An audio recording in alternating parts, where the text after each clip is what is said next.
Bueno, ¿quién es Carlos Taibó, que es nuestro ponente de hoy?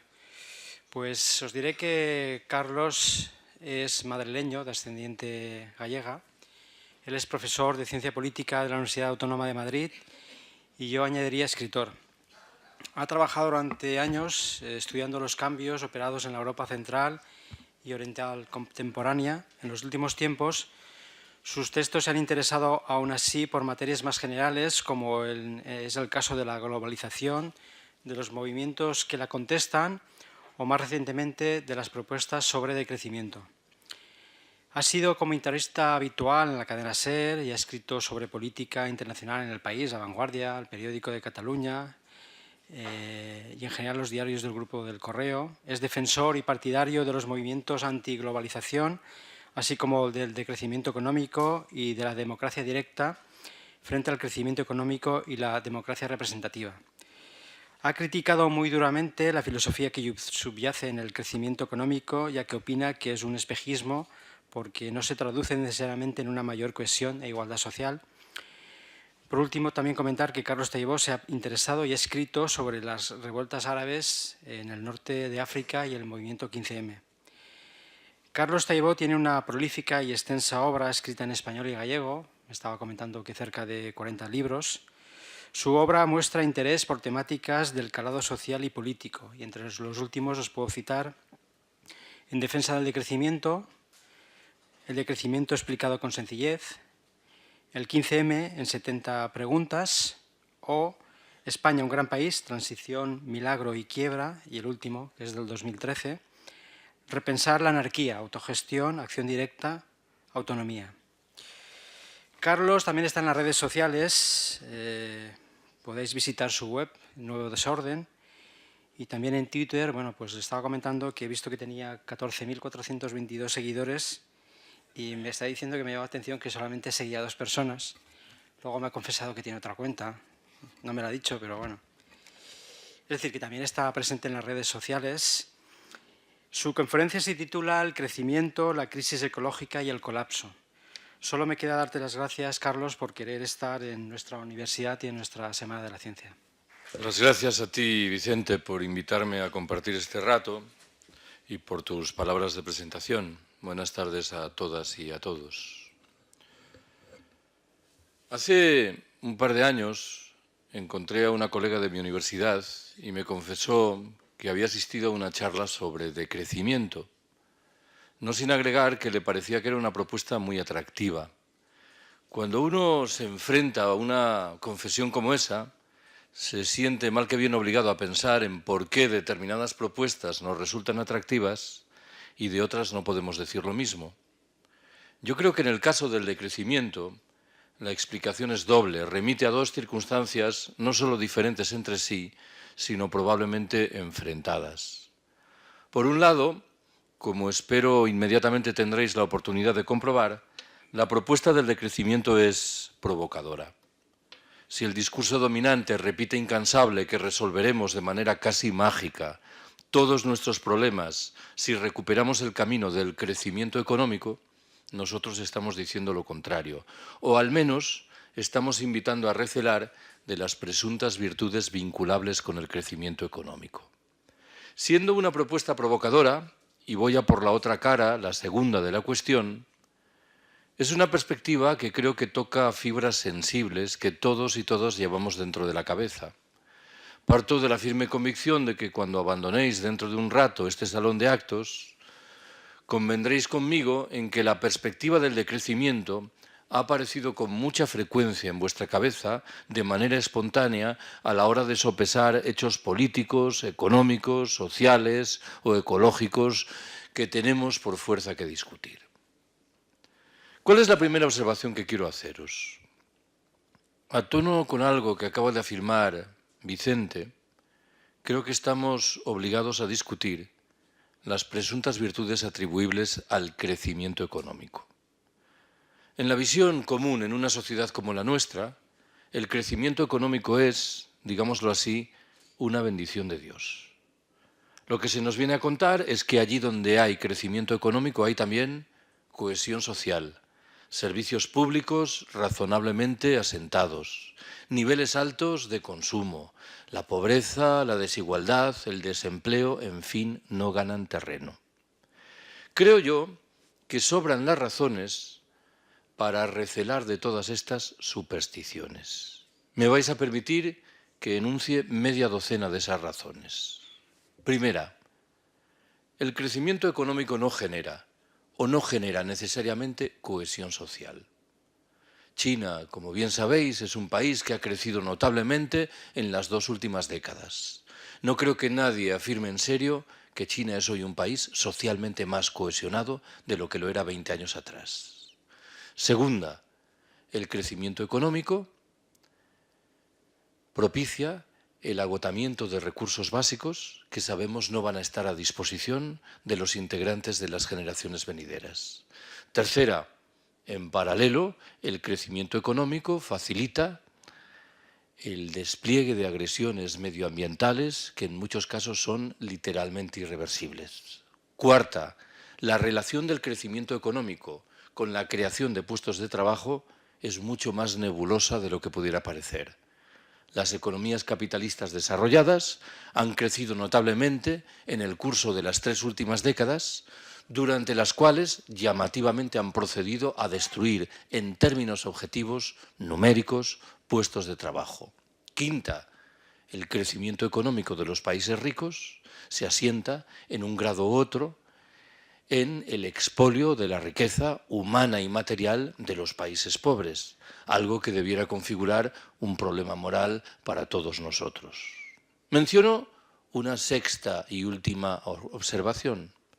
En términos individuales, el crecimiento económico facilita el asentamiento de un genuino modo de vida esclavo que nos hace pensar que seremos más felices cuantas más horas trabajemos, más dinero ganemos y, sobre todo, más bienes acertemos a consumir. Detrás de ese modo de vida esclavo hay como poco 3 grandes pilares. Uno de ellos se llama publicidad. Un conjunto de técnicas, bien lo sabéis, muy eficientes, que nos obligan a comprar aquello que a menudo no necesitamos y, llegado al caso, más aún, aquello que objetivamente nos repugna. El segundo pilar es el crédito, que permite o permitía que obtengamos los recursos necesarios para adquirir eso que no precisamos. El tercero y último de esos pilares se llama, en fin, caducidad. Los bienes son fabricados de tal manera que en un periodo de tiempo muy breve dejan de funcionar, con lo cual, mal que bien, nos sentimos en la obligación de adquirir otros nuevos. Siempre que me refiero a esto, del modo de vida esclavo, procuro echar mano de una anécdota omnipresente en la literatura sobre decrecimiento. En una de sus muchas versiones está ambientada en un pueblo de la costa mexicana. Un paisano se encuentra medio adormilado junto al mar, un turista norteamericano se le acerca, entablan conversación y en un momento determinado el turista pregunta: ¿y usted a qué se dedica? ¿En qué trabaja? Yo soy pescador. Caramba, un trabajo muy duro. Trabajará usted muchas horas cada día, ¿verdad? Bastantes. ¿Cuántas horas trabaja como media cada jornada? Bueno, yo le echo a la pesca un par de horitas o 3. ¿Pero qué me dice usted? ¿Y qué hace con el resto de su tiempo? Yo me levanto tarde, pesco un par de horas, juego un rato con mis hijos, duermo la siesta con mi mujer y al atardecer salgo con los amigos a beber unas cervezas. ¿Pero cómo es usted así?, reacciona airado el turista norteamericano. ¿Qué quiere decir? ¿Que por qué no trabaja más? ¿Y para qué? Porque si trabajase más, en un par de años tendría un barco más grande. ¿Y para qué? Más adelante abriría una factoría aquí en el pueblo. ¿Y para qué? Con el paso de los años montaría una delegación en el Distrito Federal. ¿Y para qué? Más adelante organizaría oficinas en los Estados Unidos y en Europa. ¿Y para qué? Las acciones de su empresa cotizarían en bolsa. ¿Y para qué? Sería usted inmensamente rico. ¿Y para qué?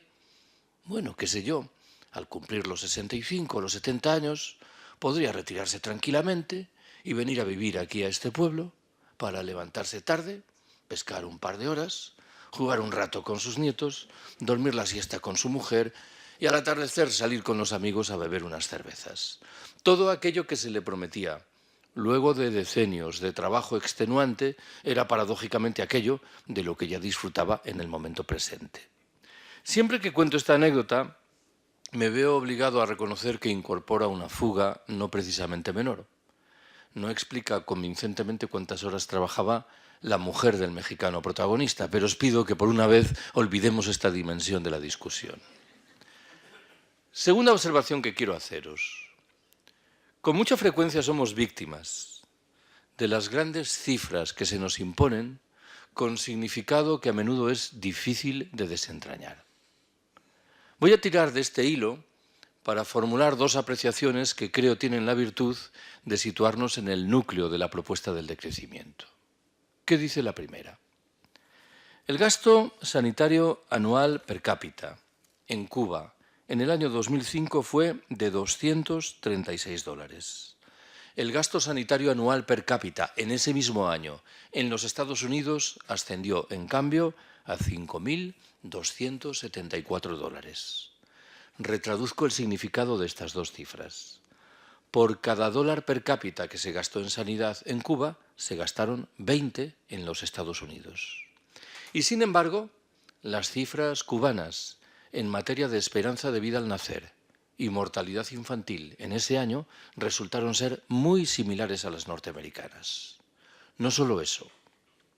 La Organización Mundial de la Salud establece cada año un ranking en el que pretende considerar cómo los habitantes de los diferentes países valoran los sistemas sanitarios respectivos.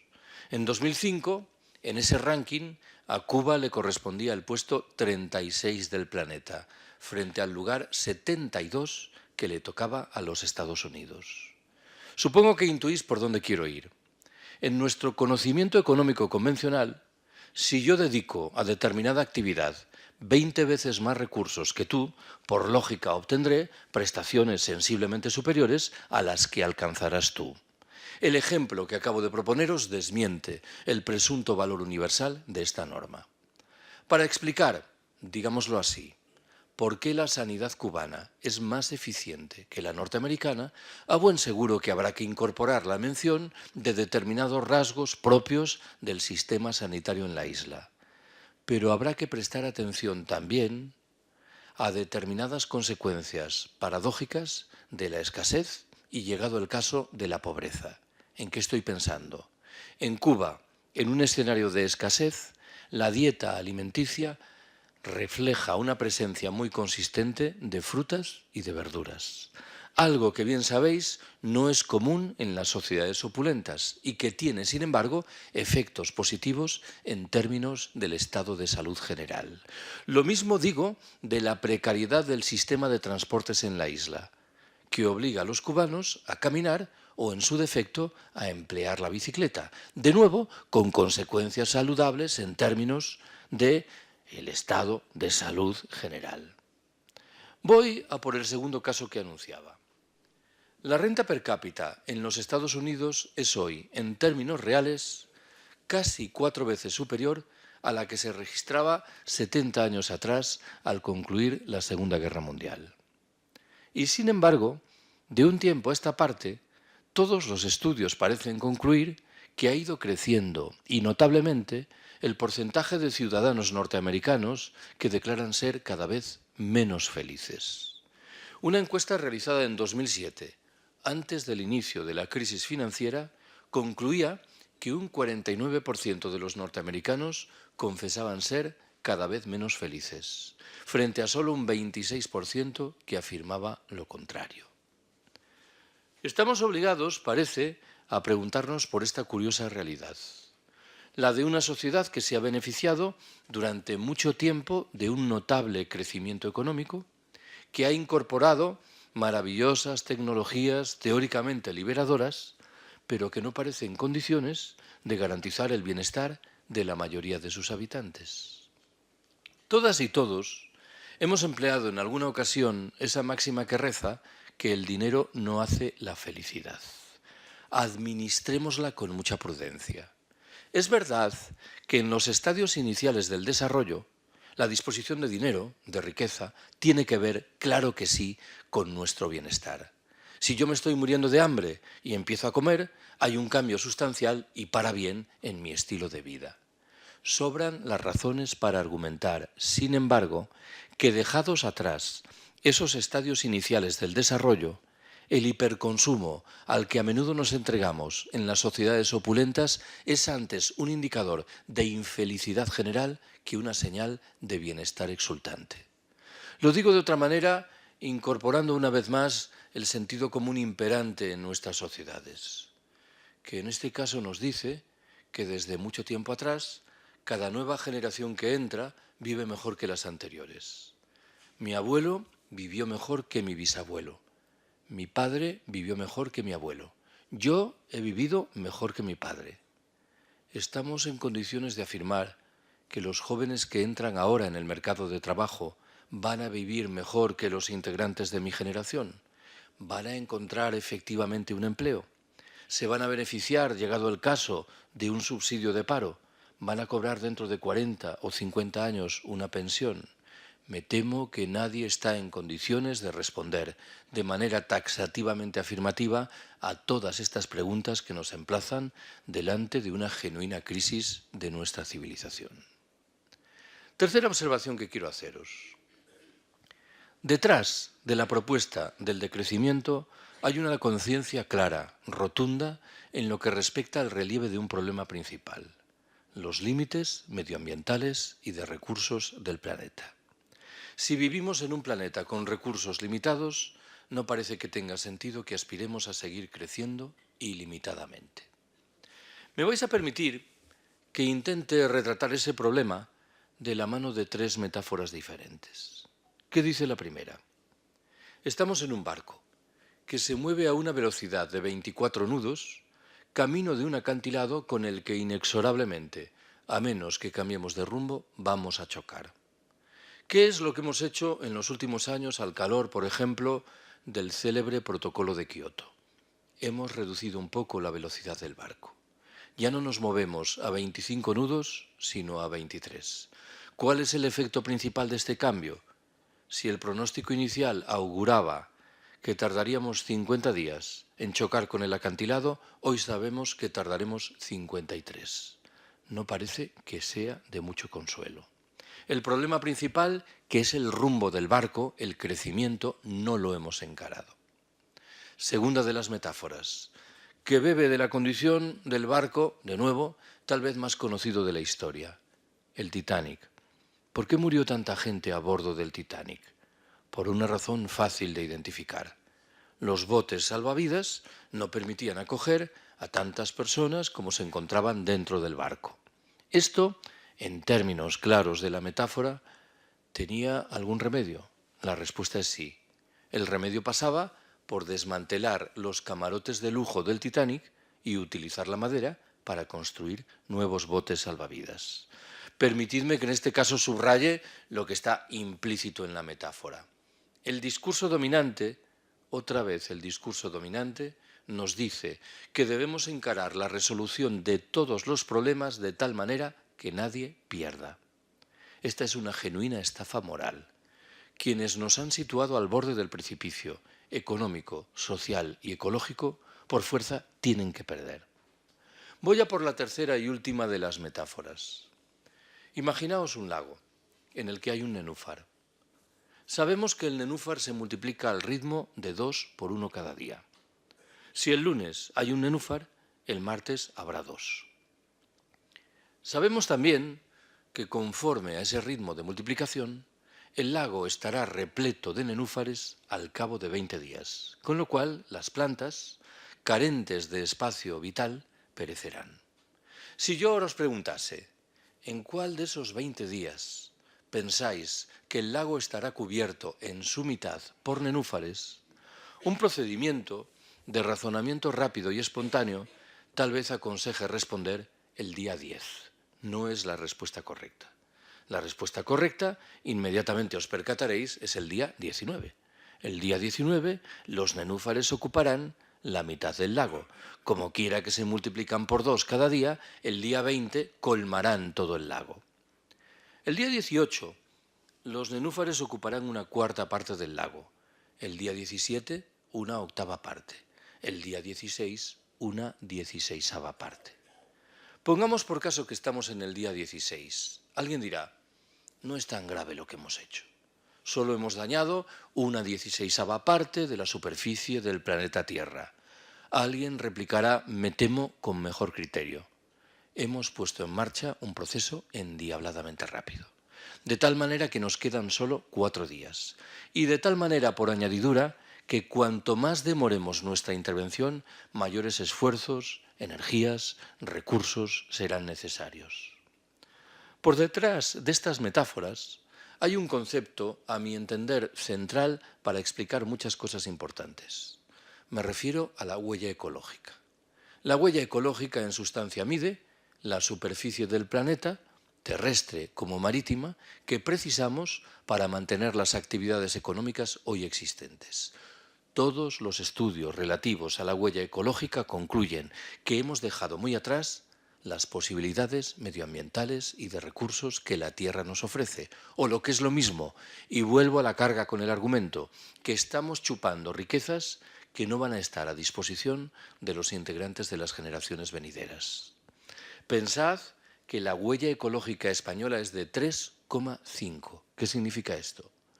Que para mantener las actividades económicas hoy existentes en España precisamos 3,5 veces el territorio español. ¿Cómo se resuelve este problema?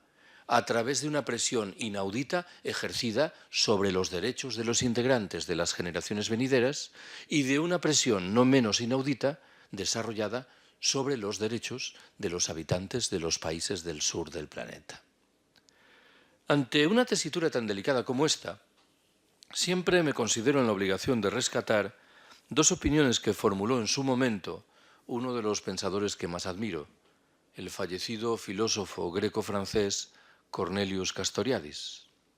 Hace tal vez 20 años, Castoriadis confesó que le producía mitad fascinación, mitad indignación comprobar cómo las personas que entre nosotros reclaman reformas políticas, económicas y sociales radicales son inmediatamente descalificadas como si se tratase de soñadores incorregibles.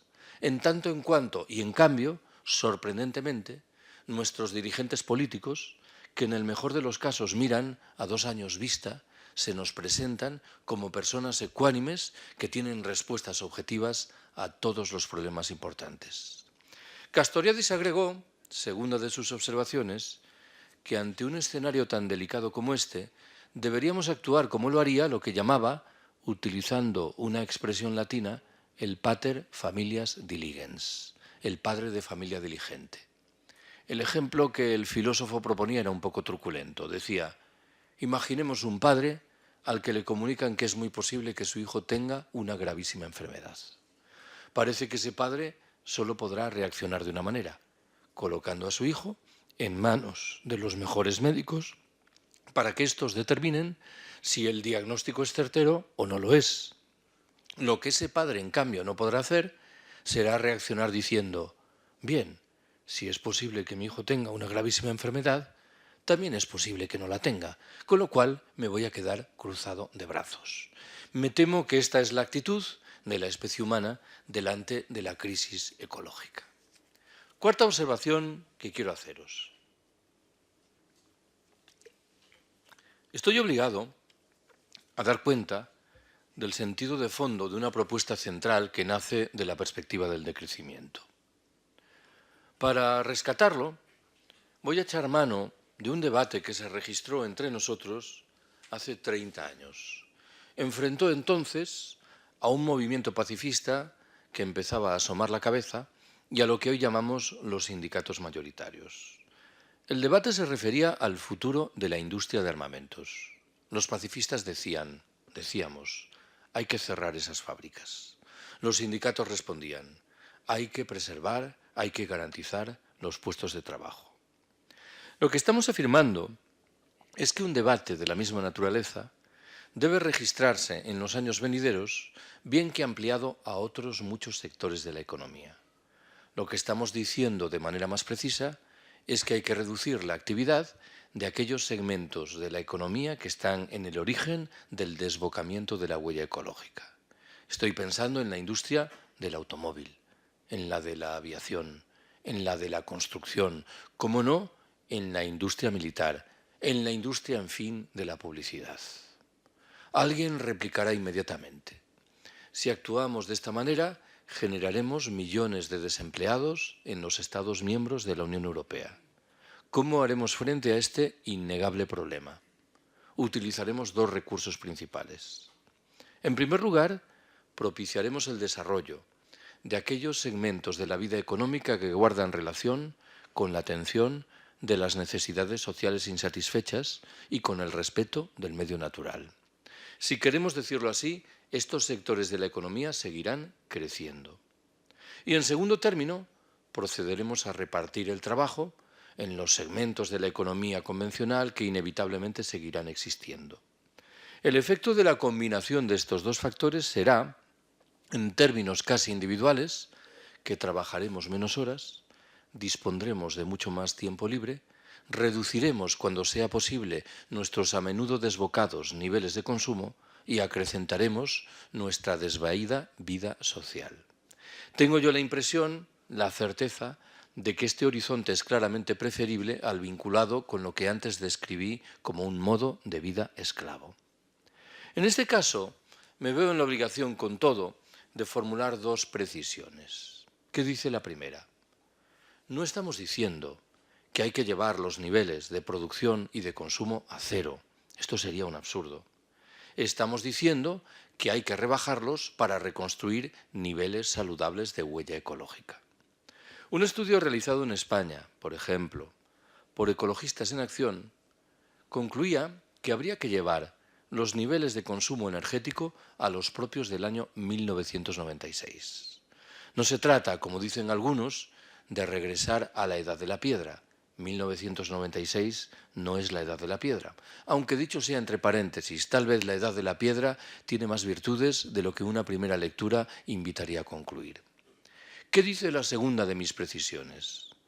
Estoy obligado a subrayar que la propuesta del decrecimiento no tiene un cariz triste y sombrío.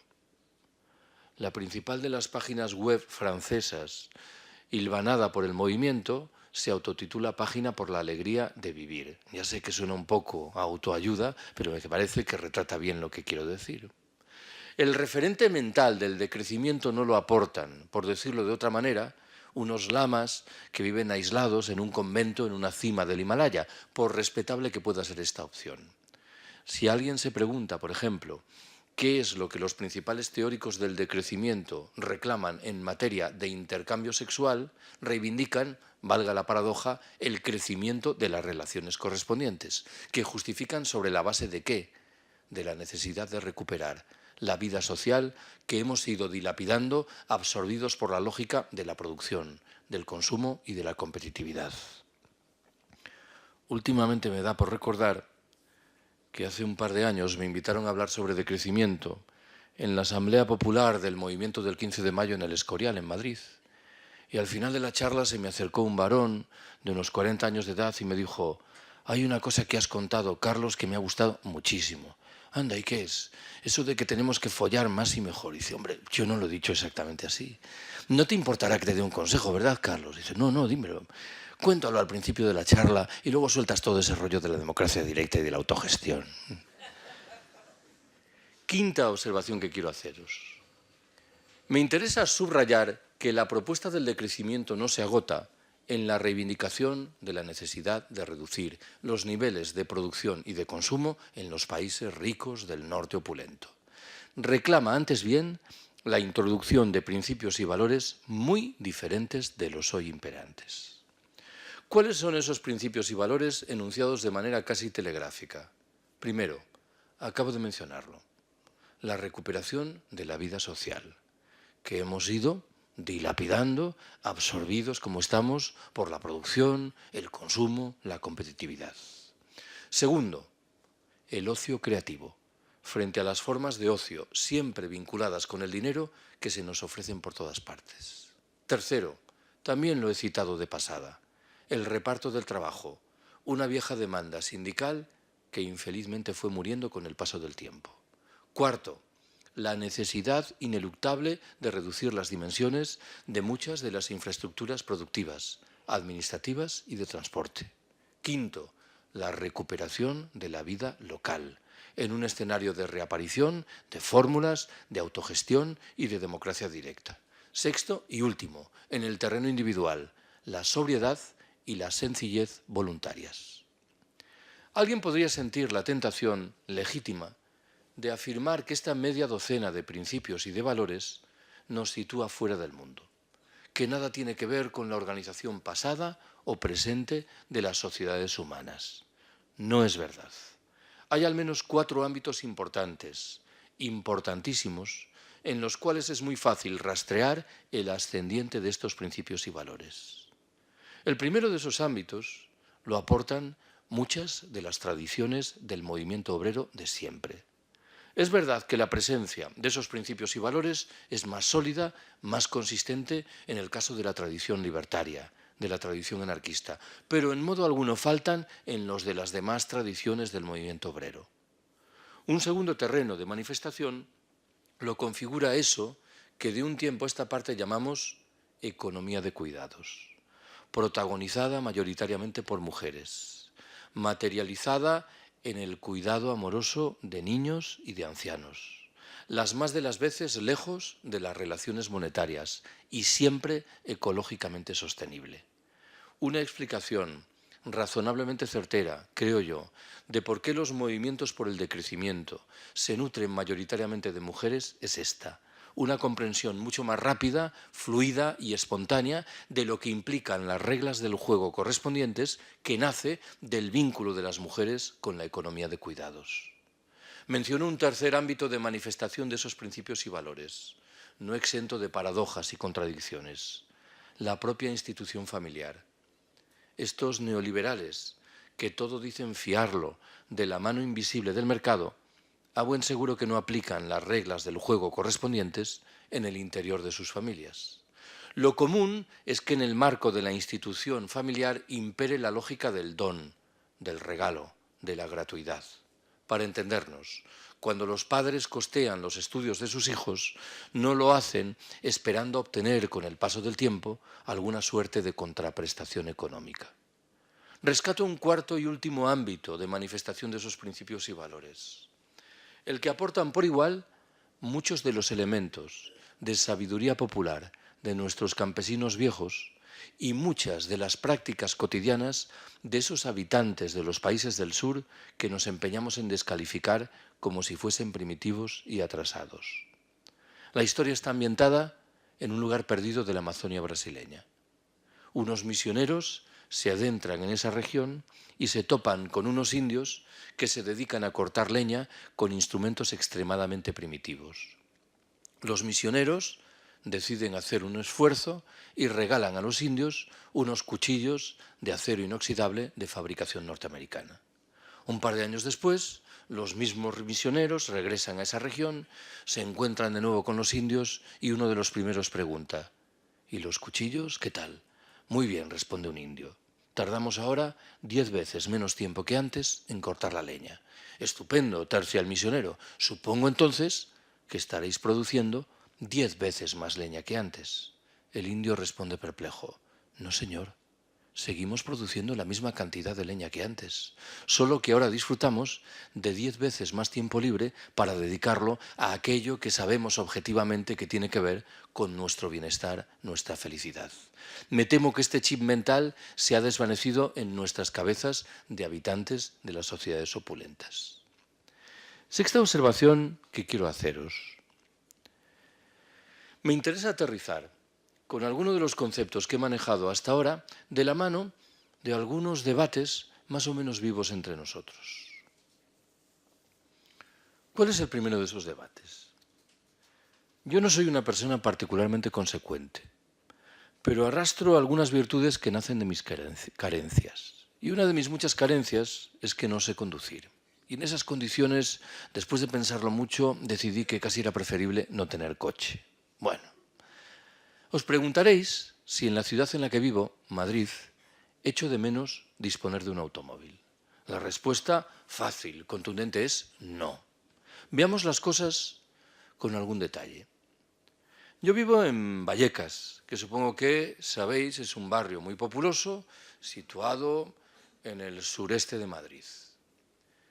Desde el portal de mi casa a un apeadero de la Renfe de cercanías hay 4 minutos caminando. Por término medio, tardo unos 50 minutos en llegar en tren desde ese portal a mi despacho en la Universidad Autónoma de Madrid, situada al norte de la ciudad. ¿Qué es lo que ocurriría si dispusiese de un automóvil? Es verdad que muchos días llegaría antes. Qué sé yo, tardaría 25, 30, 40 minutos. Pero no es menos cierto, primer problema, que otros días no sabría a qué hora llegaba. Bien podéis intuir por qué. Si me veo inmerso en uno de los gigantescos atascos comunes en las grandes ciudades y resulta que tengo clase a las 8:30 de la mañana y hay 60 alumnos esperándome, mal negocio es el que me invita a llegar tarde 3/4 de hora.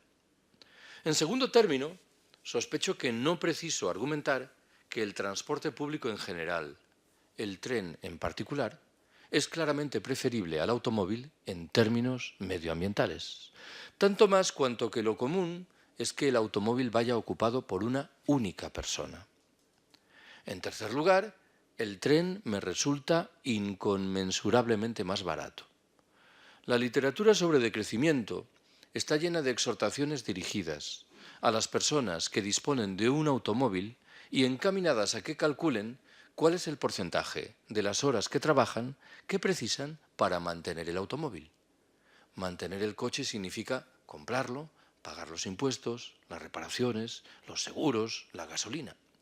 ¿Cuántas horas de libertad efectiva dispensa el automóvil y cuántas horas de trabajo esclavo previo son necesarias para mantenerlo? A menudo el cálculo es desolador. En cuarto término, yo en el tren puedo ir leyendo, algo que hasta donde llega mi conocimiento no debe hacer quien va conduciendo un coche. Menciono una quinta y última ventaja. Afortunadamente, la estación de la Renfe de mi universidad se encuentra a 12 minutos caminando del lugar donde yo doy mis clases. Intuís por qué digo afortunadamente.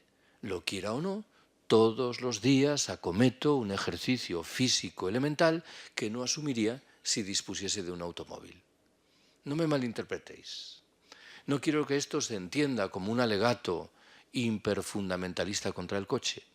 Yo sé perfectamente que hay personas que viven en determinados lugares o tienen determinados trabajos, de tal manera que el concurso del automóvil es probablemente inevitable. Tengo, sin embargo, la firme convicción de que no es esta la condición abrumadoramente mayoritaria entre nuestros conciudadanos, que en muchos casos vivirían mejor si prescindiesen del automóvil. Propongo un segundo debate. Muchas veces he dicho que la alta velocidad ferroviaria es un retrato cabal de muchas de las mayores miserias que arrastra una sociedad como la nuestra. Veamos las cosas también con un poco de detenimiento. Primera observación que se me ocurre hacer al respecto. La relativa al destrozo ecológico provocado por la construcción de las líneas correspondientes. Nunca contabilizado en los cálculos de coste-beneficio.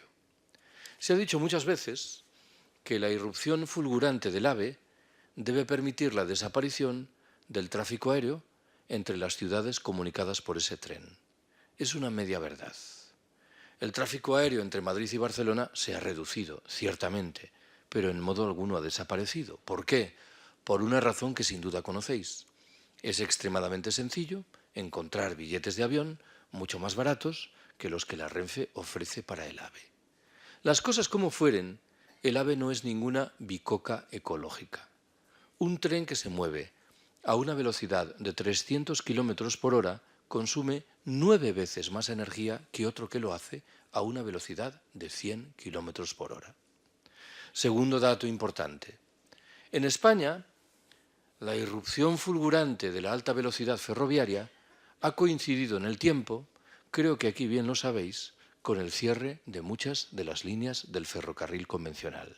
Cierre que se ha justificado sobre la base de la idea de que esas líneas no eran rentables. Pregunto yo, si los recursos faraónicos asignados a la construcción de las nuevas líneas de AVE y los destinados en paralelo a la construcción de autovías y autopistas en descarado provecho del transporte privado se hubiesen desviado, siquiera parcialmente, en provecho de la modernización del ferrocarril convencional, ¿podríamos afirmar que este último no es rentable? En tercer lugar, tengo que llamaros la atención sobre un hecho llamativo. La alta velocidad ferroviaria mejora las comunicaciones entre las ciudades, lógicamente grandes, que se encuentran en el extremo de las líneas correspondientes. En su caso, beneficia a alguna ciudad que se halla a mitad de camino, a costa de perjudicar manifiestamente a todos los demás en virtud de un proyecto de estricta desertización ferroviaria. Como acaba de señalarlo Vicente, yo soy gallego. En Galicia hay un proyecto muy avanzado de construcción. Se augura la inauguración de la línea correspondiente para el año entrante, de una línea de alta velocidad que debe comunicar las dos ciudades más importantes, A Coruña y Vigo. Están previstas 5 estaciones para cubrir un trecho de 150 kilómetros. A Coruña, Santiago, Vilagarcía, Pontevedra y Vigo. Permitidme que ironice. Estoy imaginando al tren de alta velocidad acelerando en la salida de la estación de Vilagarcía de Arousa para frenar inmediatamente y entrar en la de Pontevedra a 20 kilómetros de distancia. Para cuestionar esto, me parece que no hace falta ser ingeniero. Estos trenes alcanzan velocidades notables cuando hay distancias respetables entre los núcleos de población que comunican. No era esto lo que me interesaba subrayar ahora. Buena parte del trazado de la nueva línea gallega de alta velocidad se solapa con el trazado del viejo tren convencional que con toda certeza va a desaparecer, dejando sin un servicio público ferroviario a un sinfín de localidades que se beneficiaban de tal servicio desde hace bastantes decenios. Esto es lo que he intentado retratar hace un momento de la mano del concepto de desertización ferroviaria. Rescato un cuarto y último dato. Hace años escuché en labios de un colega andaluz un comentario sobre esto que me pareció singularmente atinado. Dijo: la alta velocidad ferroviaria es un ejemplo de libro de cómo los integrantes de las clases populares celebran con alegría que con los impuestos que pagan se construyan líneas de alta velocidad que van a ser utilizadas poco menos que en exclusiva por los integrantes de las clases pudientes. Hace 7 u 8 años, el entonces presidente español, José Luis Rodríguez Zapatero, inauguró un tramo de alta velocidad entre Córdoba y Antequera, en Andalucía. El reclamo publicitario vinculado entonces con aquella inauguración era la idea de que el trayecto en tren entre Madrid y Granada, o entre Granada y Madrid, se reducía de 6 horas a 4 horas y media. Un par de días después de la inauguración apareció en un diario madrileño una carta de un granadino que confesaba haber realizado el experimento y certificaba que era verdad. Había ahorrado 1 hora y media de su tiempo en el viaje a Madrid y otra hora y media en el retorno a Granada. Cada una de esas horas ahorradas le costaba, sin embargo, 18 euros más, un total de 54 euros. Y ojo que no podíamos hablar entonces, tampoco podemos hacerlo ahora, de un AVE que comunique Madrid-Granada. El tren que comunica esas dos ciudades sigue siendo un tren convencional que utiliza, bien es cierto, en buena parte de su trayecto la vía de alta velocidad. Cuando exista un AVE Madrid-Granada, las tarifas serán aún más caras. El granadino en cuestión, el de la carta, confesaba preferir el viejo tren, que le permitía leer 1 hora y media más por trayecto y que, sobre todo, no nos engañemos, le permitía ahorrarse 54 euros que no precisamente le sobraban. Hace menos tiempo, hace 3 años, el entonces ministro de Fomento, mi paisano José Blanco, convocó en Madrid una rueda de prensa para promocionar la nueva línea de alta velocidad que debía comunicar, lo hace ya, Madrid y Valencia. En el transcurso de esa rueda de prensa echó mano de una estimación desoladora. Dijo: la nueva línea de alta velocidad Madrid-Valencia-Madrid está llamada a permitir que se reduzca en un 55% el tráfico aéreo entre esas dos ciudades, en un 25% el tráfico en automóvil, y en un 5% el tráfico en autobús. Retraduzco el que entiendo que es el significado insorteable de estas tres cifras. Hemos invertido miles de millones de euros de dinero público para prestar una nueva infraestructura ferroviaria llamada a permitir que la mitad de los ricos que se movían en avión entre Madrid y Valencia cambien al tren, mientras la abrumadora mayoría de los pobres que se desplazaban en autobús van a seguir utilizando el autobús. Esto que os cuento conduce a formular una pregunta que puede parecer tontorrona, pero que a mi entender da en el clavo de la cuestión. ¿Quién tiene tanta prisa en la vida como para necesitar llegar en 1 hora y 35 minutos de Madrid a Valencia? Respondo, los ejecutivos de las grandes empresas.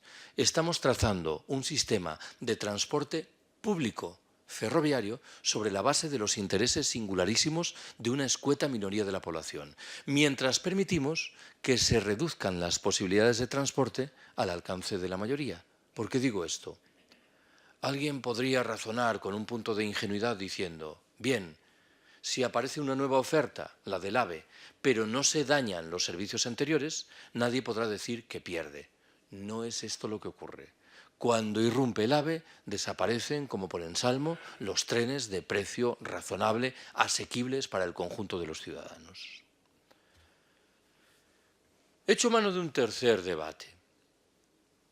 Un compañero de departamento en Madrid, infelizmente fallecido hace unos años, repetía incansable que era firme partidario de la abolición plena de la pena de muerte, excepto en el caso de los arquitectos. Bueno, yo me tomo la licencia de sustituir a los arquitectos por los tertulianos de radio y televisión, los todólogos, esta plaga contemporánea que padecemos. Estas personas que suelen iniciar sus intervenciones diciendo, yo la verdad sobre esto no sé nada, para a continuación explicarte esto y demostrar que por una vez tenían toda la razón, que no sabían absolutamente nada. Hace un par de años, contemplando una tertulia de televisión, observé atónito cómo uno de los todólogos al uso, persona de argumentos siempre vaporosos y siempre serviles con los poderosos, aquel día parecía sembrado. No estoy ironizando.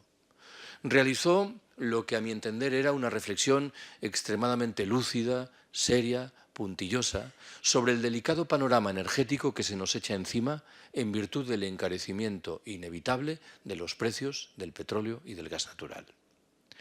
Cuando terminó su intervención comprendí lo que ocurría.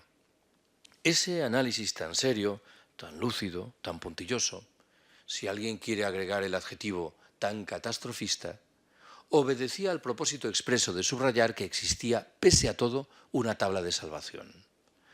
Ya podéis intuir cuál era, la energía nuclear. Este buen señor había comido la víspera con un responsable de prensa de una de las empresas del sector atómico que le había explicado qué es lo que debía argumentar para justificar la conclusión de que la única salida llegaba de la mano de la energía nuclear. A estas alturas, enuncio mis convicciones, conviene que no nos dejemos engañar. Los pronósticos al uso sugieren que en el planeta hay uranio para 40 o 45 años. Pero quienes quieren convertir la energía nuclear en nuestra tabla de salvación señalan que hay que multiplicar al menos por 3 el número de centrales atómicas hoy existente. El cálculo aritmético es sencillo. Tendremos uranio para 15 o 20 años. Nadie sabe qué hacer con los residuos generados por las centrales, que configuran uno más de los legados para los derechos de las generaciones venideras. La construcción de esas centrales, de los edificios, es muy onerosa en términos de cambio climático. La energía que producen suele ser muy cara y reclama las más de las veces de subvenciones públicas. Por no hablar de los problemas de seguridad de las centrales, un debate, bien lo sabéis, aireado por el accidente japonés de un par de años atrás. No hace mucho, escuché un trecho de una entrevista que Iñaki Gabilondo realizaba al expresidente del gobierno español, Felipe González.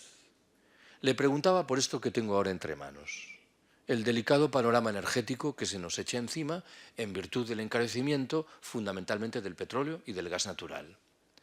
González respondió que para hacer frente al problema correspondiente era menester desplegar 3 grandes medidas. 1, energías limpias y renovables. 2, diversificar las fuentes de suministro. Y 3, creo que cito literalmente, reabrir de manera mesurada el debate relativo a la energía nuclear. No me interesa ahora glosar lo que González dijo, sino llamaros la atención sobre aquello que significativamente no dijo. ¿Y qué fue lo que no dijo? Que teníamos inexorablemente que reducir nuestros niveles de consumo energético, cuando parece que esta es la respuesta más elemental en un escenario de escasez. ¿Por qué González se olvidó de decir lo principal? Alguien podrá aducir con cierta ingenuidad que todos podemos tener una mala tarde y olvidar algo importante. Claro que sí. Me temo que no es la explicación. Sabéis que cobra mucho y bien desde hace tiempo de una poderosa empresa del sector eléctrico. El silencio de Felipe González era un silencio clamoroso, doloso y culpable. Para hacer frente al delicado panorama energético que se nos echa encima, tenemos que asumir 2 grandes medidas de despliegue simultáneo. La primera es la primera de las invocadas por González. Claro que sí. Desplegar energías limpias y renovables, pero nunca al servicio de nuestro estilo de vida despilfarrador y derrochador, entre otras razones por una muy prosaica, no dan para eso. Lo segundo que tenemos que hacer, y podemos hacerlo, es reducir nuestros consumos energéticos. Séptima y última observación que quiero haceros. Hace 4 o 5 años se publicó en Francia un libro en cuyo propio título el autor subrayaba lo que entendía que eran semejanzas muy notables entre la crisis de 1929 y la del momento actual. A buen seguro que cuando este ensayista francés acometía semejante comparación, en modo alguno deseaba transmitirnos un mensaje tranquilizador. No olvidéis que la crisis de 1929 estuvo en el origen del asentamiento de los fascismos en la Europa del decenio siguiente. Estuvo, si así lo queremos, en el origen de la propia Segunda Guerra Mundial. Yo tengo la impresión, sin embargo, de que la comparación quedaba un poco coja. ¿Por qué? Nos hemos acostumbrado a utilizar la palabra crisis en singular para identificar la modulación financiera del fenómeno. Y olvidamos con demasiada frecuencia que en la trastienda hay otras crisis, ahora en plural. ¿En qué estoy pensando?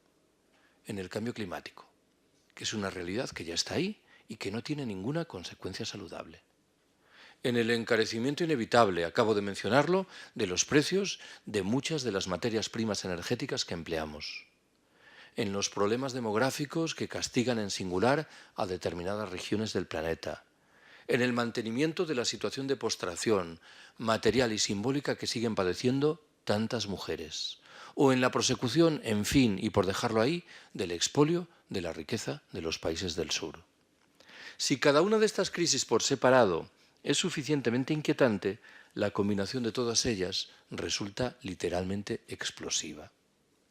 ¿Cuál es, a mi entender, el escenario de fondo? El capitalismo es un sistema que históricamente ha demostrado de siempre una formidable capacidad de adaptación a los retos más dispares. La gran discusión hoy es la relativa a si no está perdiendo de manera rápida y dramática los mecanismos de freno que en el pasado le permitieron salvar la cara. Si llevado, por decirlo de otra manera, de un impulso al parecer incontenible, encaminado a acumular espectaculares beneficios en un brevísimo periodo de tiempo, no está cavando su propia tumba.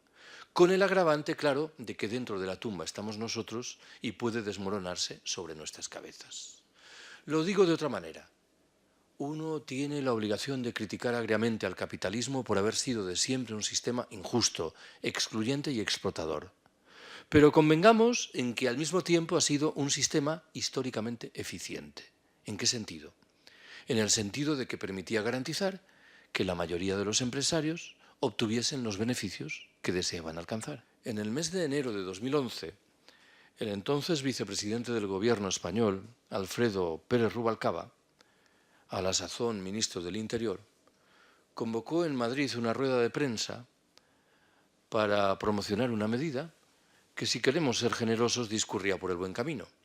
La de reducir, bien lo recordaréis, la velocidad máxima en autovías y autopistas de 120 a 110 km/h. 4 meses después, en abril del mismo año 2011, el mismo personaje convocó otra rueda de prensa en Madrid, en la que en sustancia dijo dos cosas. La primera, que la medida de enero había producido los resultados apetecidos.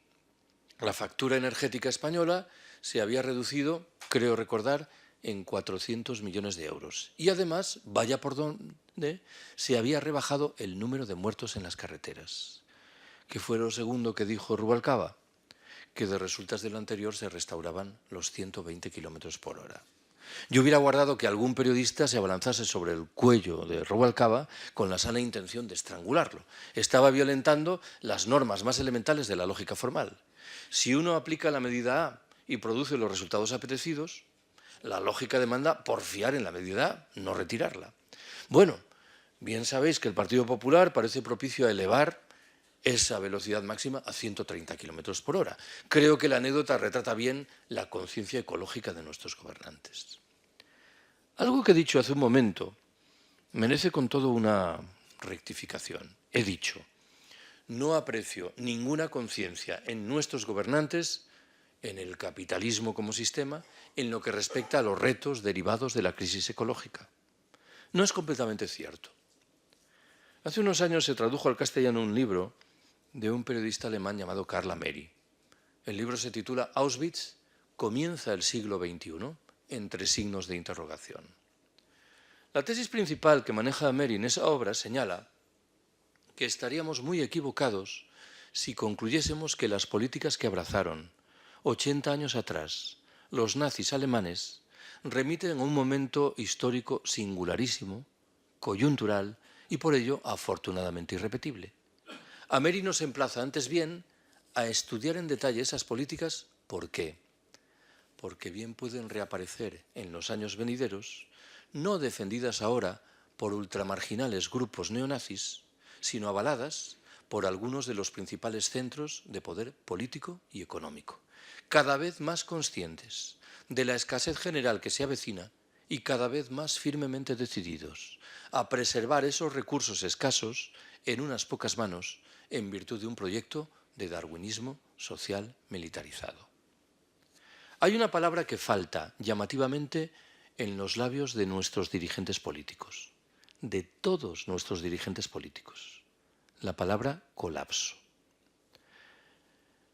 Hay un libro de reciente publicación cuya lectura os recomiendo, siquiera solo sea por su dimensión provocadora. El título mismo lo es. Es un libro de un periodista inglés llamado Michael Joker.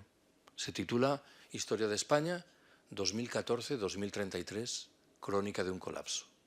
El libro, que está redactado con un humor socarrón, sugiere que el colapso español es el producto de la combinación del cambio climático, el encarecimiento de las materias primas energéticas, una crisis social en la que ya estamos y el despliegue de políticas crecientemente autoritarias. En los circuitos en los que yo me muevo, lo del colapso provoca dos reacciones diferentes. La primera es crudamente realista. Dice, no nos queda más remedio que aguardar a que llegue el momento del colapso. ¿Por qué? Porque será la única manera de que la abrumadora mayoría de nuestros conciudadanos tome nota de sus deberes. Esta posición es crudamente realista, pero no nos engañemos, es profundamente desalentadora. El colapso, por definición, se traducirá en una multiplicación espectacular de los problemas y en una reducción paralela de nuestra posibilidad de resolverlos.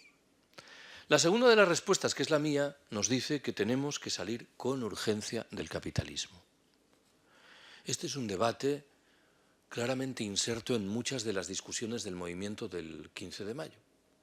A menudo me he dejado llevar por la tentación de sugerir que en ese movimiento, en el fondo, hay dos grandes posiciones. Una dice, la tarea principal del 15M consiste en elaborar propuestas en la confianza de que serán escuchadas por nuestros gobernantes. La otra afirma, el cometido mayor del movimiento debe ser abrir espacios de autonomía en los cuales procedamos a aplicar reglas del juego diferentes sin aguardar nada de nuestros gobernantes desde la doble perspectiva de la autogestión y de la desmercantilización. Estoy pensando en lo que suponen entre nosotros los grupos de consumo, las ecoaldeas, las cooperativas integrales, las formas de banca ética y social o el incipiente movimiento de trabajadores que en régimen autogestionario cooperativo se hacen con la dirección de empresas que están al borde de la quiebra. Yo tengo buena relación y muchas disonancias con nuestros economistas socialdemócratas de bandera, que desde hace un tiempo reivindican en lugar singular la creación de una banca pública. Yo entiendo su argumentación, pero me veo obligado a formular una pregunta. ¿Cuánto tiempo podemos aguardar a la gestación de una banca pública? Tanto más cuanto que la fórmula correspondiente debe seguir el cauce de partidos, parlamentos e instituciones. ¿Cuánto tiempo habrá de discurrir, permítaseme la ironía, para que Izquierda Unida disponga de 180 diputados en el Congreso en Madrid? ¿Y qué habrá sido de Izquierda Unida cuando tenga 180 diputados? Que es otra discusión diferente. En esas condiciones me parece que, paradójicamente, el viejo proyecto libertario de la autogestión generalizada es más crudamente realista que aquellos que discurren por el cauce de las instituciones. Acabo.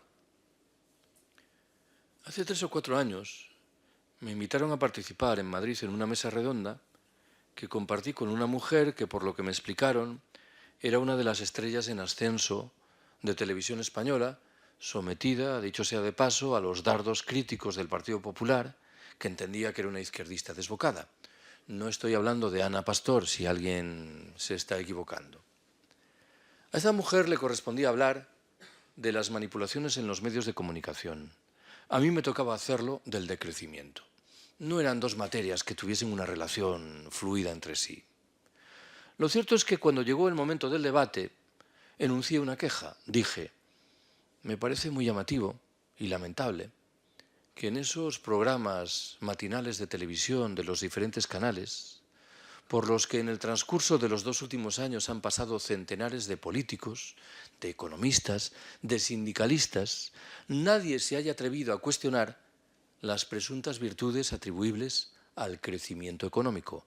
Nadie haya tenido la oportunidad de explicar en tiempo y modo qué es esto del decrecimiento. Lo cierto es que esta chica reaccionó inmediatamente y se comprometió a garantizar que, al menos en su medio de comunicación, Televisión Española, ese vacío tocase a su fin. Vaya por delante que no volvimos a saber nada más de ella. Recuerdo perfectamente, eso sí, qué fue lo que me dijo cuando nos despedíamos. Me preguntó, oye, Carlos, esto del decrecimiento no será una cosa un poco revolucionaria, ¿verdad? Como podéis intuir, yo la miré con cara de absoluta perplejidad, entre otras razones por una muy precisa. Tenía al alcance de la mano, esto sucede con cierta frecuencia, 2 respuestas completamente diferentes y las 2 perfectamente legítimas. La primera hubiera consistido en decir, pues mira, sí, ¿para qué te vamos a engañar? Si estamos reivindicando la vida social, la autogestión y la democracia directa, describir eso como revolucionario, habida cuenta de por dónde discurren las reglas del juego imperantes en una sociedad como la nuestra, parece lógico. Pero tenía al alcance de la mano, y a esto voy, una respuesta muy distinta. Hubiese consistido en decir, pues mira, no, esta es una perspectiva que surge en la cabeza de gente muy tranquila, que está cada vez más preocupada por el derrotero que la especie humana le está imprimiendo al planeta Tierra y que en ese sentido ha decidido privilegiar los derechos de los integrantes de las generaciones venideras y con ellos, por cierto, también los de las demás especies que nos acompañan en este planeta. De tal manera que reivindicamos para nosotros la condición de conservadores, atribuyendo, claro, al adjetivo conservador un significado diferente que el que corresponde a nuestros conservadores oficiales. Ya sabéis, el señor Rajoy, que invocó el testimonio de su primo de Sevilla para negar que el cambio climático fuese una realidad. Si en el norte opulento no somos capaces de decrecer en virtud de un proyecto consciente, racional, paulatino, ecológico, social y solidario, sospecho que acabaremos por decrecer de mala manera, ya estamos en ello, de resultas del hundimiento del capitalismo global que padecemos. Muchas gracias por haberme escuchado.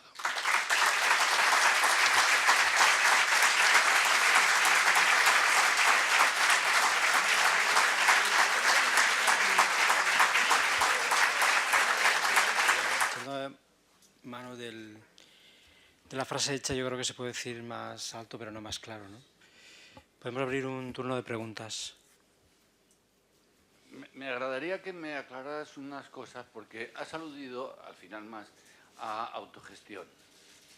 Yo de autogestión, bueno, lo que he leído históricamente, fundamentalmente han sido los intentos de los movimientos libertarios, en España CNT fundamentalmente, y que, bueno, fueron combatidos hasta violentamente, pero o sea, realmente no se pudo ver su desarrollo. A partir de la finalización de nuestra guerra civil y la Segunda Guerra Mundial, que yo sepa, pues no ha sido un movimiento muy popular o muy desarrollado. Entiendo que puede haber en pequeñas áreas, en pequeñas actividades, autogestión, pero en todo un sistema económico, bueno, parece que es un poco difícil. Por otra parte, los sistemas cooperativos quizá al principio pudieran responder a esto de autogestión, pero yo conozco más de 150 cooperativas y la verdad es que lo de la autogestión, en cuanto la cooperativa empieza a crecer, desaparece. Y donde no desaparece, la cooperativa desaparece. Si pudieras ampliar un poco el tema de la autogestión, te lo agradecería.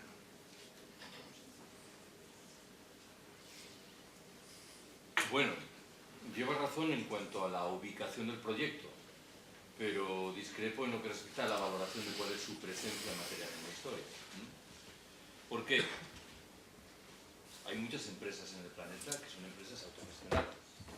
La esencia del procedimiento, consiste en que desaparece la distinción entre empresarios y trabajadores, y es la asamblea de los trabajadores la que toma mancomunadamente las decisiones principales, que es el procedimiento que han aplicado en muchos casos, no en todos, las cooperativas. Lo de las cooperativas es algo que en efecto guarda cierta relación con esto, pero no una relación expresa y material. Hay, por lo demás, un modelo autogestionario desplegado en una estructura estatal entera, el modelo yugoslavo, hasta el decenio de 1970. Bien es cierto que desplegado en condiciones bastante equívocas, en la medida en que ese modelo coexistía con fórmulas de planificación centralizada a la soviética, que eran literalmente la antítesis de la autogestión.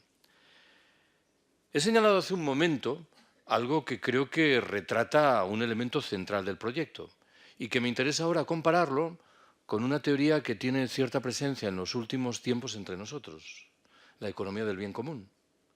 La economía del bien común, en lo que yo creo entender, alimenta la ilusión óptica de que es posible reformar el capitalismo a través de una reforma de la conciencia del empresariado que asume conductas más presentables en el terreno social y ecológico. No es esta la perspectiva de la autogestión. La autogestión, lo dije antes, reclama la desaparición del empresariado como grupo separado y la toma de decisión conjunta de los trabajadores. El ejemplo más claro y próximo que hay que invocar al respecto es el que has mencionado al principio: las colectivizaciones, mal llamadas anarquistas, porque eran más que anarquistas. Había muchos militantes de la UGT en esas colectivizaciones, desplegadas en el campo aragonés y fundamentalmente en el medio urbano, en Cataluña y en el País Valenciano, en condiciones, bien es cierto, extremadamente delicadas, con una guerra civil de por medio. Yo creo, sin embargo, que cuando uno estudia la deriva de esas colectivizaciones, descubre que lo menos que puedo decir es que no funcionaron mal, que sus éxitos en el terreno económico convencional, no voy a decir que fueron rutilantes, porque esto sería una exageración, pero reclaman al menos del estudio de lo que supusieron. Al margen de lo anterior, durante mucho tiempo yo me he enfrentado a los economistas que defienden el sistema, que a menudo me han venido a responder diciendo: bueno, Carlos, lo que yo entiendo que tú dices es muy respetable, pero la economía no puede funcionar sobre la base de esos mecanismos. Es que no nos interesa que funcione sobre la base de otros mecanismos. Cuando el conjunto de la economía está obsesionada por producir bienes a través de un crecimiento exponencial, son necesarios los mecanismos del sistema. Pero si uno reclama una economía más autocentrada en las necesidades objetivas de los seres humanos y no en la acumulación de beneficio, creo que la perspectiva de la autogestión se entiende de forma más clara. Lo digo de otra manera. no llamando la atención sobre tu pregunta, que es perfectamente legítima, sino sobre una discusión general que cada vez me preocupa más. Hay una frase muy sonora y un poco descortés del escritor francés Bernanos. Bernanos era un católico, conservador, pero era como Chesterton, el escritor inglés, un hombre de declaraciones muy provocativas y a menudo muy interesantes. Hay una frase de Bernanos que dice: el realismo es la buena conciencia de los hijos de puta. Ojo con la frasecita. ¿Qué quiere decir? Esta invocación constante de que la realidad impide hacer esto o lo otro da por supuesto que esa realidad que defienden está situada en la naturaleza, cuando es una construcción histórica, política, interesada, de un grupo humano que se beneficia de esa realidad y que nos dice que no podemos enfrentarnos a la realidad porque la realidad está inserta en la naturaleza de manera inevitable. Bueno, pues yo cada vez estoy más convencido de que tenemos que luchar contra la realidad. Y una manera de hacerlo es sugerir que es posible organizar la economía desde abajo hasta arriba a través de fórmulas autogestionarias. Lo menos que podemos reclamar es que se le dé una oportunidad a este proyecto. Tanto más cuanto que yo no lo defiendo tanto pensando en viejos debates del pasado, los soviets en la Revolución Rusa, las colectivizaciones anarquistas, sino en los retos que se derivan por igual de la corrosión terminal del capitalismo y del colapso, que creo que obliga a recuperar este tipo de ideas aparentemente trasnochadas. Pero no deja de ser otra cosa que mi opinión. Que es en la universidad, que es una institución loada por multitud de sus propios integrantes, yo creo que en multitud de ocasiones, a su vez, en un ejercicio de endogamia, en mi opinión. ¿Por qué digo esto y por qué reflexiono sobre esto? Una parte muy importante, y usted forma parte de ese tipo de organización, que es fundamental para la formación presente y futura, sostiene buena parte del discurso oficial que usted, digamos, al que usted se opone y que yo estoy bastante o fundamentalmente de acuerdo. El problema de todo eso, y no hay más que ver, por ejemplo, el cartel de detrás de un montón de las empresas que participan o coparticipan, por ejemplo, en la financiación y el apoyo a estas jornadas, por otra parte, muy afortunadas, una de ellas, por ejemplo, con el logo, en este caso, de la obra social de Caja del Mediterráneo, dos de sus exdirectivos, no evidentemente de lo que es la obra social, pero sí de lo que era, lo que ya no existe, parte, por cierto, de ese cáncer capitalista que usted denuncia, han pagado en poquísimo tiempo, en un brevísimo espacio de tiempo, millones de euros para salir de la cárcel, de la prisión preventiva en la que se encontraban. Pero, centrando la cuestión o la pregunta, es la participación de la universidad a la que usted pertenece, que está insertada en un determinado debate y en un determinado discurso oficial que no es precisamente el que, evidentemente, usted y otros defienden frente a ese discurso oficial, que en gran medida, sin embargo, estas empresas, pues sin embargo, sí están en esa labor permanente de oficializar y de institucionalizar y de socializar al resto de la sociedad. Y simplemente una última acotación que no tiene que ver con ese papel de la universidad que tiene a bien, y yo me felicito por ello, de acoger estas y espero que futuras jornadas. Que es, me felicito y le felicito por su crítica, por su reflexión respecto a los todólogos de la nada. Muchas gracias. Bueno, vamos a ver. Yo debo confesarte que hago poca vida en la universidad. ¿Por qué? Porque un viejo discurso que dice que la universidad debe ser el lugar maestro que permita la reflexión crítica y la transformación radical de la sociedad me parece que está infelizmente trasnochado. No hay datos que justifiquen esa conclusión. Creo que la deriva principal desde mucho tiempo atrás de nuestras universidades, con las excepciones que queramos, lo es en el sentido contrario. Algo que me conduce a veces a enunciar conclusiones provocadoras.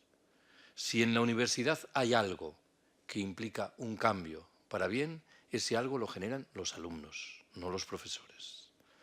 Recuerdo que hace unos años acudí a una manifestación contra una de las leyes educativas convocada en el centro de Madrid.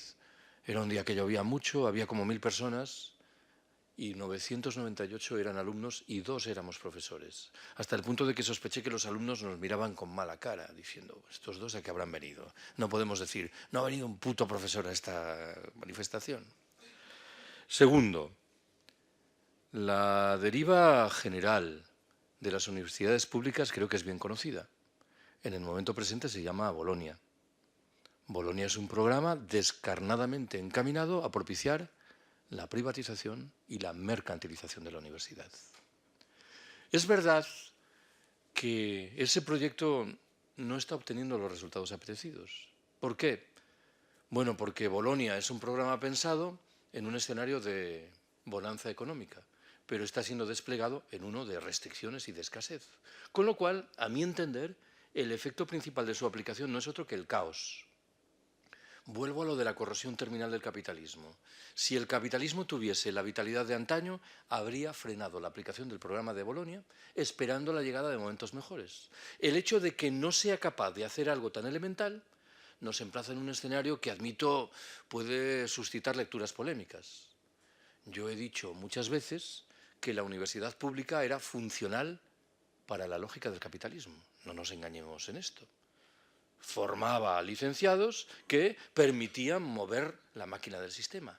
Pero el caos general que se está produciendo en un momento como el presente me invita a concluir que hay personas que realmente quieren acabar con la universidad pública, de manera literal.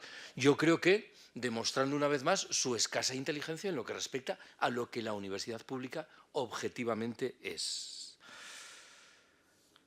No cifro demasiadas esperanzas en el futuro de nuestra universidad, tanto más cuanto que me siento tentado de recordar la deriva de los estudios vinculados con las humanidades, cada vez más arrinconados en provecho de disciplinas aberrantemente técnicas. No es el adverbio de modo adecuado, porque no hay nada de malo en que sean técnicas, menos en una facultad como esta, en un recinto como este, pero en provecho de aquellas disciplinas en las cuales el pensamiento crítico, la conciencia de lo que uno está haciendo, cada vez se ve sometido a un acoso más notable. Soy demasiado mayor, por lo demás, como para esperar que de la mano del trabajo de gente como yo vaya a cambiar profundamente la universidad. Aún así, de vez en cuando siento la percepción de que hay algunos resquicios que permiten hacer cosas distintas. No me resisto a proponeros un ejemplo moderadamente jocoso. Como quiera que Bolonia, los profesores nos obliga a impartir seminarios. La única conclusión a la que yo llegué es que un uso legítimo e interesante de ese espacio de tiempo era el dedicado a organizar debates con los alumnos. Os confesaré que creo que los alumnos no aprenden nada, pero yo sí, porque escucho lo que cuentan y obtengo una información preciosa y de primera mano. Me viene a la memoria que hace 3 años, en uno de los seminarios, en uno de mis grupos, procedieron a discutir sobre el franquismo. Y yo, al final de la clase, organizaba una encuesta a brazo alzado, bastante estúpida, para confesarlo todo. Preguntaba cuáles de los alumnos allí presentes simpatizaban con el franquismo y cuáles no. Hablo de grupos de 40 personas en una facultad de Derecho, y siempre había 5 o 6 alumnos que levantaban el brazo y declaraban simpatizar con el franquismo. Pero aquel día solo levantó el brazo un alumno, que por su vestimenta se ajustaba al estereotipo del lácrata de la clase, pañuelo palestino, cinta en la cabeza, y yo, de manera un poco descortés, le dije, te estás descojonando de mí, ¿no? Y el hombre ofreció una explicación sobre los pantanos que había construido Franco, y dije, bueno. Y ese día me tocaba a mi hija Ana, que tenía 15 años, y cuando llegó a casa, aprovechando la discusión, yo le pregunté, Ana, ¿y tú de Franco qué piensas? Y su primera respuesta fue, era un hijo puta. Dice, bueno, pero ¿sabrás algo más? Y me dice, sí, que era el abuelo de una que concursa en Mira quién baila. Que dicho sea de paso, entiendo que es la declaración más hiriente que he escuchado sobre la figura de Franco. El personaje prominente pasa a ser la nieta que baila y él es el abuelillo que queda. Bueno, esto es lo que tenemos. tanto todos los que estamos en esta sala como mucha gente que está fuera, podemos considerarnos que estamos a favor del decrecimiento, aunque muchos no lo sepan o no sepan decirlo con estas palabras. Sin embargo, todos nos encontramos con la impotencia de decir de qué manera podemos implementar el decrecimiento en la sociedad, cómo podemos hacer que sustituya al capitalismo imperante. Entonces quería saber eso, si tienes alguna idea concreta de medidas puntuales con las que todos poquito a poquito podamos ayudar a suplantar el capitalismo con algo más racional. Bueno, debo confesaros que tengo poca inteligencia en general e inteligencia práctica ninguna, con lo cual mi capacidad de responder a tu pregunta es muy limitada. Casi me siento tentado de hacerlo de la mano de la mejor frase de gallegos que he utilizado nunca, que he oído nunca. La historia que he contado muchas veces cuenta que un gaitero de Lugo, un hombre muy viejecito, más de 80 años de edad, fue invitado a participar en un acto sobre gaitas en Asturias. Y en un momento determinado le hicieron una entrevista en una radio local y le preguntaron qué pensaba de Evia, este gaitero asturiano que toca una gaita un poco heterodoxa, semielectrónica, sin soplar. Y cabe suponer que al viejecito de Lugo, que era un gaitero tradicional, no le gustaba lo que hacía Evia, pero debió pensar, ¿y qué gano yo con meterme con un colega contra el que por lo demás no tengo nada? Y dio con una frase cuyo empleo recomiendo cuando tengáis que enfrentaros a preguntas como la tuya. Dijo, pues verá usted, si le digo la verdad, le mentiría. Subrayo que este hombre no era un intelectual que tramaba una frase ingeniosa para salir airoso de una pregunta delicada. Estaba reproduciendo su esquema mental. Vamos a ver, más en serio. Yo entiendo perfectamente que cuando hablo de decrecimiento, inmediatamente nos venga a la cabeza la imagen de un activista hiperconsciente de un movimiento social crítico. Es lógico. Pero no desdeñemos la posibilidad que tú has invocado en tu observación de que ciudadanos comunes, que no son activistas hiperconscientes de movimientos sociales, lleguen a conclusiones similares a las nuestras. Permitidme que os proponga un par de ejemplos de lo que quiero decir. Hay un libro bien interesante de un profesor australiano llamado Clive Hamilton. Se titula El fetiche del crecimiento. En un momento determinado de esa obra se hace eco de un estudio realizado por la Unión Europea en los países escandinavos. Bien sabéis que generalizar lo que ocurre en Suecia o en Finlandia es muy difícil. Los niveles de cobertura social son, por ejemplo, mucho más amplios que los nuestros. Pero el estudio se refiere a una figura que conocemos bien. Una persona de cierta edad que pierde su puesto de trabajo, se topa con enormes problemas para encontrar otro nuevo, con la zozobra psicológica consiguiente. Ese estudio de la Unión Europea demuestra que en países como Noruega, Suecia y Finlandia es muy común la figura de esta persona que descubre que con una subvención pública, una pensión que equivale probablemente a una cuarta o a una quinta parte de lo que ganaba antes, inmerso en la rueda del modo de vida esclavo, reduciendo, que lo puede hacer, sus niveles de consumo, es inmensamente más feliz de lo que lo era antes. Permitidme que subraye que no hablo ahora de activistas de movimientos sociales, hablo de ciudadanos comunes. Voy a por el segundo ejemplo.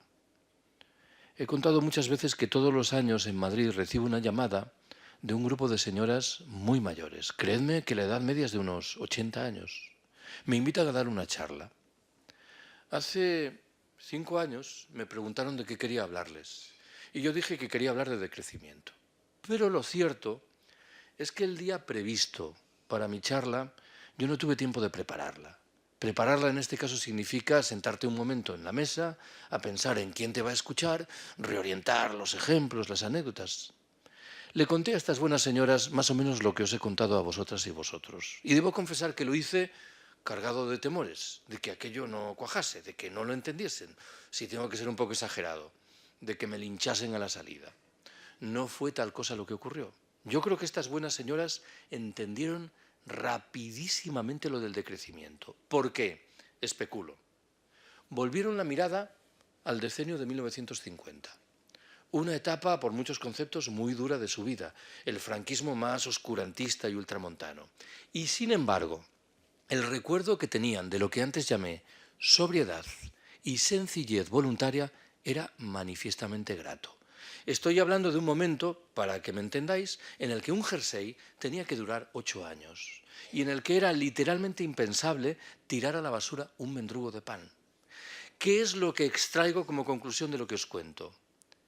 Estas buenas señoras, situadas en el circuito de la sociedad de consumo, conservaban en la cabeza una parte razonablemente virgen que, convenientemente estimulada, podía provocar sorpresas en su conducta y que abre cierta esperanza en lo que respecta a nuestra posibilidad de cambiar las cosas. Termino. Ese cambio tiene que ser al mismo tiempo individual y colectivo.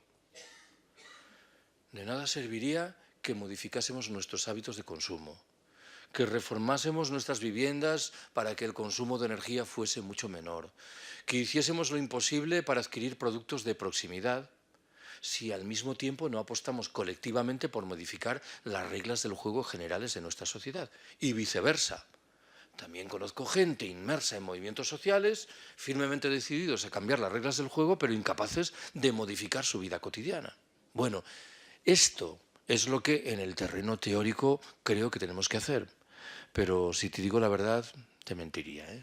Si no hay nadie más, pues a mí me gustaría insistir en lo que comentábamos antes y quiero decir lo siguiente. No pretendo tener ninguna autoridad en cuanto a conocimiento de sistemas autogestionarios, bien sean empresariales o sociales, pero sí lo que sí puedo decir es que durante muchos años los he observado y he estado inmerso en ellos. Por no citar aquí ninguno, pues puedo citar Unipol en Italia o las grandes cooperativas aceiteras, y al mismo tiempo lo llevaría o lo extendería también a los sistemas de gobierno y lo que llamamos democracia. Y yo en las empresas lo que he visto es que la empresa por axioma tiene que crecer, no puede quedarse estacionaria. Cuando crece, automáticamente la posibilidad de autogestión decrece, es inversamente proporcional. Sobre todo teniendo en cuenta que primero se desenvuelve en un sistema económico, social y financiero que no es el más favorable. Por otra parte, si eso lo trasladamos a los sistemas democráticos, de los que aquí los políticos todo el día dicen esto es democracia, esto no es democracia, y ya la democracia, yo lo que veo es que la democracia en pequeños núcleos de población, con poca población, sí es efectiva. Pero en una población como Estados Unidos o en una nación con 100 o 200 millones de habitantes, la democracia es absolutamente ficticia.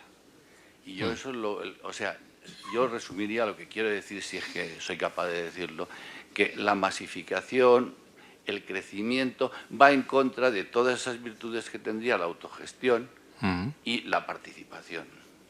No sé cómo verás esto. Creo que tienes toda la razón. Lo que ocurre es que intuyo que llegamos a conclusiones diferentes de la premisa del argumento. A ver, yo no quiero empresas que crezcan. Quiero empresas que satisfagan las necesidades de la población. El propósito de un proyecto autogestionario no es acrecentar los beneficios de los accionistas de una empresa. Es satisfacer las necesidades de los ciudadanos comunes. Bueno, es que quiero empresas distintas de las que tú tienes en mente, que son las comunes en el sistema en el que estamos. Y lo mismo digo del debate político. El argumento que tú empleas es perfectamente comprensible. Lo expreso así.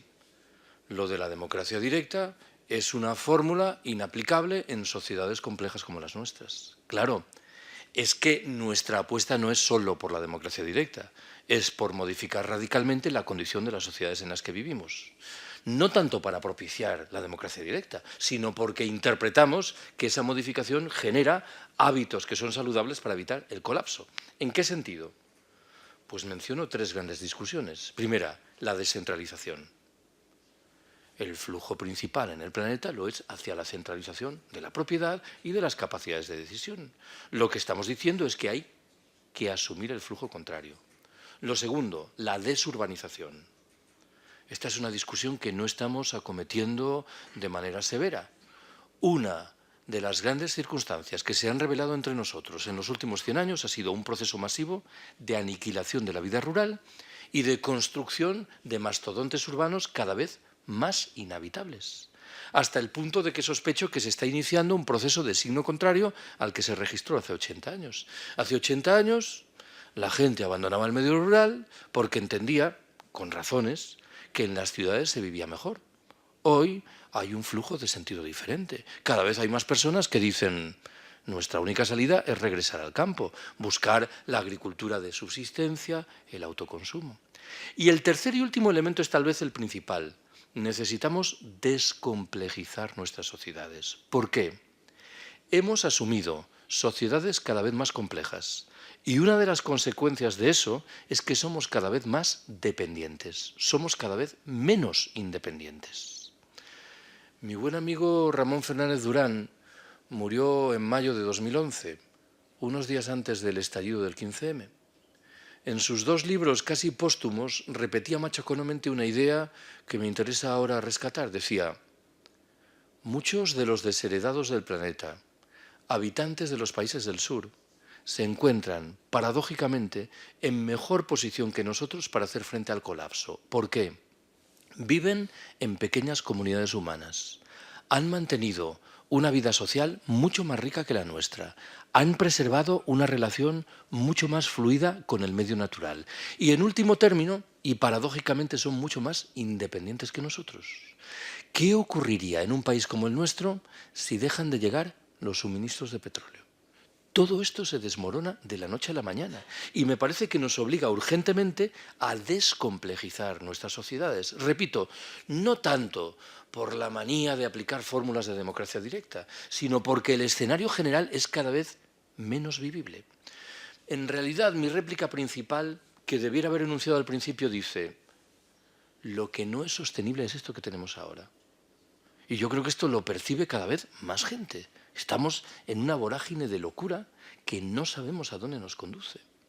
El otro día, la semana pasada, estuve dando 3 charlas en Galicia en institutos de enseñanza secundaria, en zonas rurales. No lo tenía previsto, pero me salió preguntar a los alumnos que estaban allí cuál era su conocimiento de las faenas agrícolas. Nulo. Alumnos de zonas rurales. Claro, esta es una opción muy arriesgada. Porque si las cosas vienen mal, y yo estoy firmemente convencido de que van a venir mal, nuestro conocimiento para hacer frente al colapso es extremadamente bajo. Hay quien cifra la esperanza, qué paradoja, en los inmigrantes que llegan de África y de América Latina, comúnmente procedentes de zonas rurales y que conservan una sabiduría popular en ese ámbito de las prácticas agrícolas y ganaderas. Bueno, este es un escenario antitético, claro, al que tú invocas de las empresas, pero tienes toda la razón. Cuanto más grande es una empresa, cuanto más obsesiva es la lógica del crecimiento, más impensable es desplegar estrategias de descomplejización, descentralización, de crecimiento, democracia directa. Naturalmente que es así. Por eso sostengo que hay que salir con urgencia del capitalismo. Esto es, al fin y al cabo, el mensaje principal. Yo, en realidad, más que plantear una pregunta, lo que quisiera es poner una pequeña reflexión, porque me interesaría conocer tu opinión al respecto. Es decir, yo comparto, y creo que todos los que estamos aquí después de oír tu conferencia compartimos el criterio de que efectivamente estamos en una situación gravísima, al borde de ese colapso del que estamos hablando ya hace un rato, ¿no? Entonces, para hacer frente a esa situación, y ahí es donde va mi reflexión, me parece a mí que son tan amplios los cambios de criterio, de modo de vida, de conceptos, son tan amplios y tan profundos esos cambios, que vista la atmósfera en la que nos desenvolvemos, las sociedades capitalistas, las sociedades del hemisferio norte, visto el peso que tienen esos hábitos y visto también el peso y la influencia que tienen los medios de comunicación que inducen permanentemente a no solo no abandonar, sino a abundar en esos criterios trasnochados, digamos, que mi pregunta es, si tenemos en cuenta que la actual época que nos toca vivir se caracteriza, entre otras razones, por la gran velocidad a la que discurre todo, yo me pregunto, ¿podemos ser optimistas en el sentido de que llegaremos a tiempo de producir ese cambio de rumbo tan necesario para evitar el colapso? Difícil responder, pero yo no soy muy optimista, para qué nos vamos a engañar. Cuando me preguntan de manera expresa si vamos a poder evitar el colapso, respondo que no, que nuestras posibilidades se reducen a postergarlo en el tiempo y a mitigar sus efectos.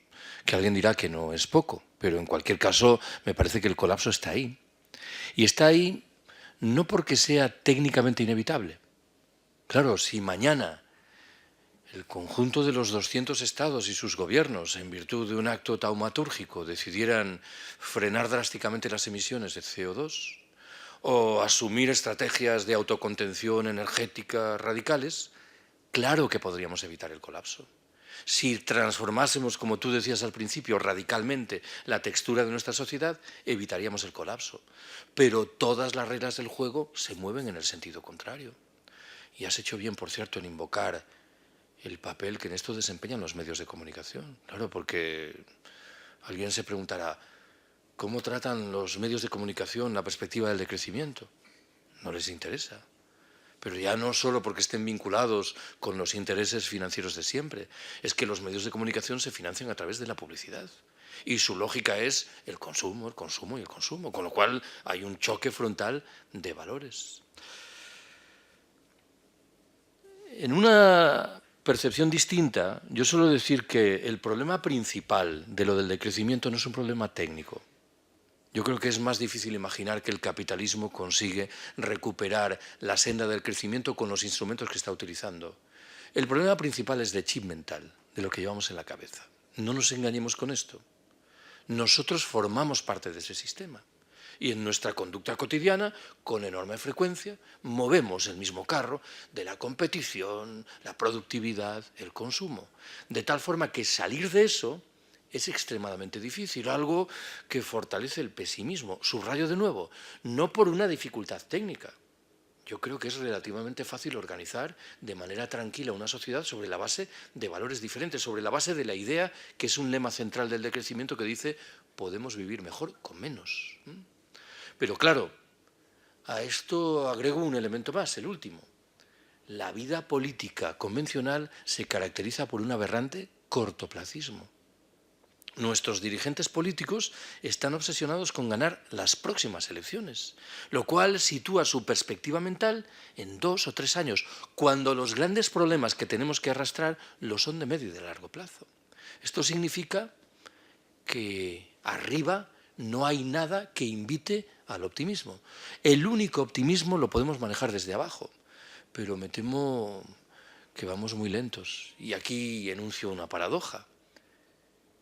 Lo del decrecimiento defiende siempre la perspectiva de la lentitud, del reposo, de hacer las cosas tranquilamente. Pero claro, las urgencias del colapso nos invitan a reaccionar de manera rápida, con lo cual admito de buen grado que hay aquí una turbamulta de combinación de elementos que discurren por caminos diferentes. Por eso no puedo ser particularmente optimista, aunque si alguien me pide un argumento de signo contrario, creo que en una sociedad como la nuestra, en los 2 o 3 últimos años, la conciencia en lo que se refiere a estos problemas ha ido creciendo. No sé si es que la crisis abre ventanas de oportunidad distintas de la del negocio, en la medida en que la gente descubre el buen sentido de aquellas máximas populares que decían donde comen 6, comen 7, que en realidad es la perspectiva del decrecimiento aplicada en un ámbito preciso. Bueno, pues yo creo que si no hay ninguna otra pregunta, pues damos por finalizada esta charla. Y bueno, agradecer a Carlos, la verdad es que es muy locuaz, es muy claro, es muy convincente. De todas maneras, como decía José Luis San Pedro, a lo mejor quizás el remedio está en que colapsemos y entonces empezará algo nuevo, y con lo cual tampoco pasa nada, ¿no? Hay una anécdota ficticia de José Luis San Pedro que no me resisto a contaros. Yo le pregunté una vez si era verdad o mentira y él dijo que era mentira, pero en un contexto que no procedo a explicar. Santiago Carrillo y José Luis San Pedro tenían buena relación, aunque ideológicamente no coincidían mucho. Y al parecer se conocieron porque San Pedro fue senador por designación real en 1977. Se conocieron en el Parlamento y había una mujer extremadamente guapa en el Parlamento, de tal manera que desde entonces y hasta hace poco, cuando se encontraban, la conversación recurrente era ¿te acuerdas de aquella chica? Qué guapa era. La leyenda dice que cuando San Pedro acababa de cumplir 90 años y Carrillo tenía 91, se encontraron en no sé qué sarao en Madrid Y salió la conversación de aquella mujer tan guapa del Parlamento. Y uno de los dos, poco importa quién, dijo: ay, ¿quién tuviera 80 años? Bueno, pues buenas noches y hasta mañana.